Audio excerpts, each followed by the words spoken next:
Greetings hobbyists, this is Arsanzavul, and today we're going to have a look at two really useful tools to have in your workflow, which are parenting and instancing. Now if you're already happy with parenting and are just here for the instancing, then please do have a look at the chapters in the description and you'll be able to jump forward to where that is. So parenting, this just describes trying to link two items together in a specific way that means that what you do to one and how you transform one will have an effect on the other. Now, we'll just give an example straight away before we show how useful this is. So if I just bring in a cube here and let's bring in, let's bring in another cube. And we're going to put that one to the side. So we've got two cubes, okay? And for whatever reason, we want to link these two together, but we don't want to link them together as one mesh, okay? We might need to modify one and it not affect the other. And that's where we use parenting. Let's just make the smaller cube different so it's really clear to see which one is which. So to parent, all you do is click the item that you want to be the minor item, which we'd refer to as the child, and then pressing Shift, you select the item that you want to be the parent. And now you can do this in two ways, object, parent, okay, and you just parent the object, or you can just press, and it does say this here, that's what's so good about Blender, it shows you what all the commands are, okay. If we press Control P, we can parent the object, okay, and I normally use keep transform. And you can see what this does is it brings up a line, if I press Z, going from each of the origins to say that they are parented. Now, importantly, what that means is, now if I do anything to the parent, for example, press G for grab and move it around, the child, the minor item, will move with it. But if I select the child and move it around, it will not move or affect the parent. So it's a really good way of having items connected together so that you cannot accidentally move one and not the other, or you can do various things where you want one to move and the other one to move with it. So I'm just going to delete that one out and give you a good example of where we might want to use this. And the one that instantly springs to mind that's caused me loads of problems in the past where I haven't parented something and I've moved it is that if I use a boolean, which is really easy to forget if you've got something that you haven't parented, okay, and you move one in some way. So I'm going to make this cube here and I'm just going to subtract it from this. In fact, let's move it across a little bit and let's duplicate that and have another one. So we've got two items here. So I'll select both the items that I want to subtract from the cube, select the cube, last, Control minus, and I've subtracted them from that, and we can see that we've got each of those as a boolean, and I can still select these boxes. Now, what typically happens here is that most people go in straight away and hide these, but for demonstration purposes, what I'm going to do is I'm going to select this cube and parent it to the larger cube. So again, Control P, and then I'm going to hide both of them. And this is typically what you're going to do in your workflow. So let's see what that does. I'm going to press G and move it around, and you'll see the one that was parented stays in place relative to the cube. It's staying in this location, whereas the other one is staying at a fixed point and the cube is moving around it, having potential issues, because I could move that off and suddenly that boolean is gone, okay, or I could move it and it just totally has some sort of unwanted effect and it ends up in the place I don't want it. So parenting is really useful for stopping that happening. Now, I should note that if you have box cutter, just press Alt W to start that. And let me just take that off view for object. If you use box cutter to cut something, for example, I make a cut here and confirm it, box cutter automatically parents the object. So if I press G now, you can see that it's been parented. One of the other benefits of having box cutter and hard ops, okay, is you don't have to worry about doing that parenting, but a really useful tool. So let's have a look at why that's useful other than just making sure booleans don't go wrong. So I've got this series of objects here, which is essentially a boxing out of what's going to be some sort of servo arm. And we've got the gun at the tip, okay, and the point that it's rotating around, the middle arm here, and the lower arm there, which would attach to something, let's say a backpack or some sort of bit of scenery. Now, the first thing I've made sure is each object has its pivot point or its origin at the place I want it to pivot around. So that is in the center of this, okay, pivot point or gear. This one is centered around that pivot point or gear, and this one is pivoted around that center point. And we're just going to parent everything. Now, the rule for this is generally start with the most minor bit, okay, and move upwards. So we're going to parent the gun to the middle, so Control P, I want to parent it. Then the middle arm to the sort of more major upper arm or lower arm, depending on where you think about it. Okay, Control P, again, object keep transform. And now, that quick, all that means is when I'm positioning stuff and mapping out where I want this to be, if I select this and press R to rotate it, when I move this around, it moves all of the other bits, so I don't have to sort of faff around with getting them in place. And then when I select the middle arm, R and X, it moves the gun, and then when I select the gun, R and X, and I can move each bit individually, okay, and I can still come back here, R and X, or whatever, okay, or R and Z to move it around. It's really, really useful for this sort of pseudo rigging. So let's have a look at instancing now, and there's a reason this is in the same video, and that is that to instance something you need to have parented the objects together. And there's a specific system you need to go by to do that, so you want to be really careful that this is done in the correct order. So here we've got a cube and we've got a sphere, just for demonstration purposes, and then we'll show how we can use this practically to do some really nice things that save huge amounts of time. Now, the first thing we need to do is we need to make sure that the origins are in the same point, okay? So effectively, the thing that we want to instance around, and you'll see what instancing is in a second, the thing that we want to object around needs to have the origin on the same place that we want to have instances of. You'll see what I mean when I go through this, but we need to get that origin to the same origin as this place. Now, you could just have these created in the same place, but I like to have my objects to the side so I can see them and edit them. So we need to have the origin over here, so I'm going to press Shift and S, and I'm going to move the cursor to selected. Now, if you don't have machine tools, you'll have a different pie menu to this, but you can still move the cursor to the selected. So now my cursor is there. Come to this object, Shift and S, and then I'm going to move the object origin to the cursor. So now this object has its origin at the same point as this one. If I move that, you can see that that's now there. So let's just move that back. We need the object that we're instancing to be the child, so I'm going to select that first, Shift select the other one, Control and P, and I'm going to set the parent. So now this, the thing we want to instance around, is the parent. And where a lot of people go wrong with this is this feels like it should be a modifier, but it's not a modifier. Okay, this is something that comes in the Object Properties tab of the object that we want to instance around. And if we go down here, we can come to instancing, and we have three options: none, which is what it is at the moment, vertices, and faces. So let's go through each one quickly just to show what it does, but it should be fairly self-explanatory. If I go into vertex mode, there is a vertex on each corner. And if I turn my instancing to vertices, this creates a new instance of the object that was the child in each of the vertices. Similarly, if I come back to here and click face, there'll be one in each of the faces, perfectly dead center for each of them. So why is this actually useful then? Like, who cares? Why do I want this? I could just move this to each place. Now, actually, this can save huge amounts of time, okay, depending on how many faces you've got. But the one that I find this really useful for, from a 3D modeling point of view, is for rivets. Like, this will save hours, and I wish I knew about it earlier. So let's start again. So we're going to make a cube, and just so it's easier to see, I'm going to bevel it using hard ops. You don't need to do that, and for 3D modeling I wouldn't, but it just makes it easier to see.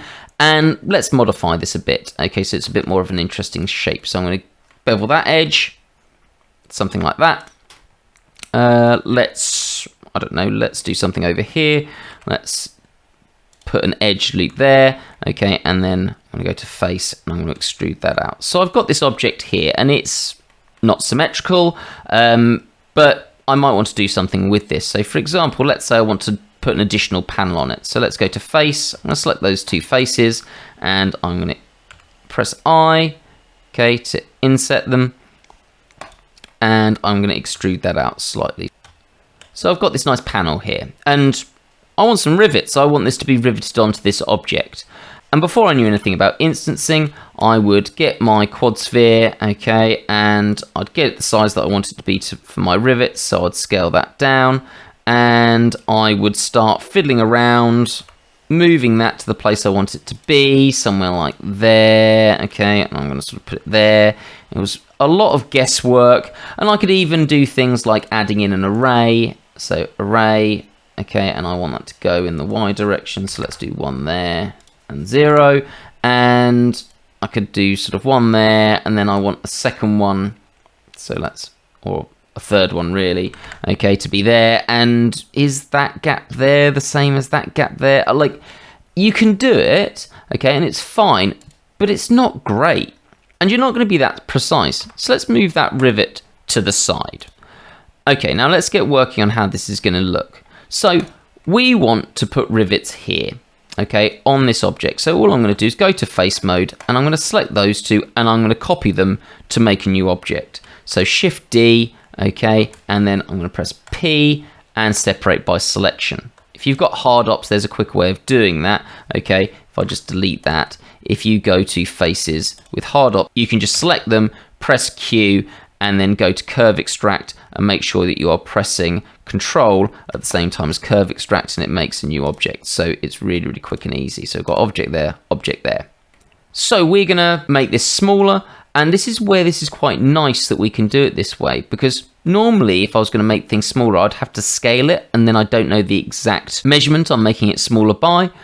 But for this, actually, I can go to face, select these two faces, select I, and I can make it smaller by whatever amount I want, okay? So I can actually type in, let's say 1.5, and that's 1.5 millimeters from every edge. Well, meters here, but either way, 1.5 units. Hit enter and it's there, okay? And now I'm gonna go to vertex, and I'm actually just gonna get that outer edge, and I'm gonna delete those. So I don't want those anymore. So I've now only got this inner bit. And this one here, don't want that, so I'm going to Control and X to dissolve that out. So I've now just got this object. Okay, so now let's get the instancing going. I need the origin of this to be at the same as this location. Okay, so the origin for our rivet. Shift S, going to bring my cursor to the selected. This one, Shift S, I need the origin to the cursor, so now that's there, and we need to parent them. So child to major object, and Control and P, and we've got that parented. Now I can go here, go to our object properties, instancing, vertices, and now I've got those rivets at every single intersection that I want. It's taken me no time, there's no guesswork, so much easier. And what's even better about this is if I go to edge and select the edge and right click and subdivide it, I can put one dead center or change the number of cuts to have 2. Same with on this bottom. Let's subdivide it. Let's put those up. Something like that. Okay, and I know these are perfectly equally spaced. Effectively, I've done what an array would do, but I know that each endpoint is exactly where I want it to be. Really, really useful. Now let's just finish those up. So I'm going to subdivide that one once, twice, probably twice. Okay, and similar for these, do that twice, subdivide that, do that twice. And the thing that's great about this is even, like, if I want to change my mind, I think that actually needs an extra one now. If I go to vertex, I can now select those two vertexes, Control and X to dissolve them out, and I'm back where I started. I can just go to edge mode and subdivide it again. Really, really helpful. So let's put that to 3 this time. I think that looks better. And same here. So we'll subdivide that one. And let's do 2. And this bottom edge looks like it needs more now. So let's go to vertex mode. Select those vertex. Control and X to dissolve the vertices out, edge mode, and we'll subdivide that. Let's get something looking pretty good. That looks about right. Maybe I could do another one. That looks really nice. Now, because this isn't a modifier and everything is linked together, there is a slight problem here. Now, this looks pretty rubbish, okay? We've got these two faces on top of each other, and it's not looking very nice. So I would quite like to hide this, but if I press H, you'll see it hides everything. So that's not helpful. It hides all the instances. Now, Blender has thought about this, which is great. If I come over here to my instancing, I can actually hide the object in the viewport and the render so that I only have the instances there. Great for 3D design for graphics, but that's not great for 3D printing because actually this isn't being combined together and that's going to cause problems. But easily fixed, you just need to know how. All we've got to do is Control A to apply. Okay, you can just go to Object and Apply, so there's two options there. So Control A and Apply, and all we're going to do is make instances real. Click that, and then we can delete that object. Now everything's been separated, okay? It's not parented anymore, so I can delete that, and now I've got each of these as a separate rivet. Such a time saver. Absolutely unbelievable. So that was instancing on vertices, but what about faces? Now, this is actually what led me down this rabbit hole, and I must say a massive thank you to Sergey, who's the man that created Cablerator, and I can't express how fantastic he's been answering my various questions on this when I came to him with a problem. Seriously, you get some people who develop apps and they are more than happy to make it and take your money, but you ask them for some help with it and they do a little bit, but that's about it. I can't express how much time Sergey's been willing to give up to talk me through various different things.